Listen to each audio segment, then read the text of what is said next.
Hello, my name is Kalen Schrank, and I'd like to talk a little bit about isolation today and the negative impact it makes on people's lives.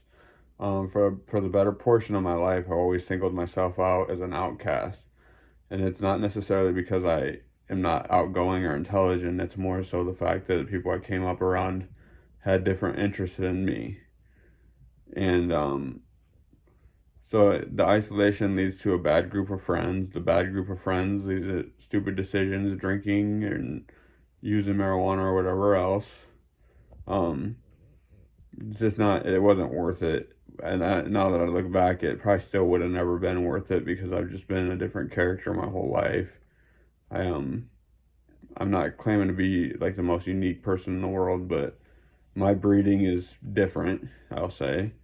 Um, so then anyways, this leads to all this isolation leads to drug use and being with crowds that I shouldn't be with. And next thing you know, I wake up and I'm schizophrenic. I'm schizoaffective. That's a very dirty diagnosis to a lot of people because when you hear schizophrenic, you automatically think, oh, that person is ick. Because a lot of times it probably is the case. Um, but it's a mental disorder, and I love the fact that nowadays in modern times, like mental health is something that's focused on now, and it should have been before, but now it's loud and clear that there's a lot of people dealing with this. I always felt like I needed to fit in, and I'll say it, it's like I drink a beer. Oh, I'm still not loose enough yet. So I'd start chugging down beers. Next thing you know, I find myself just sitting at a party watching everyone and getting mad at them. Instead, now that I'm clean and sober, it's like, well, I can go to the party and actually talk to people, but I still got to be aware that they are drunk.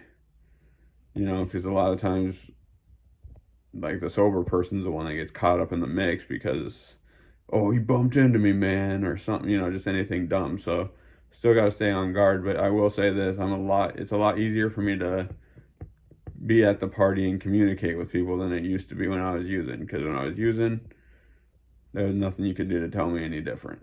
Um, Back to the schizophrenic part of things, it's a lonely place to be. And the only advice that I'd give you if you have someone who's schizophrenic in your family, don't ask them what they're talking about if they say something crazy. Don't say, what do you mean by that?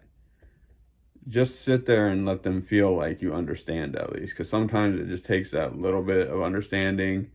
Just leave it alone, even if it doesn't sound right. Because it's just, when it's thrown in your face that way, I can't describe it. It has me at my wit's end most of the time.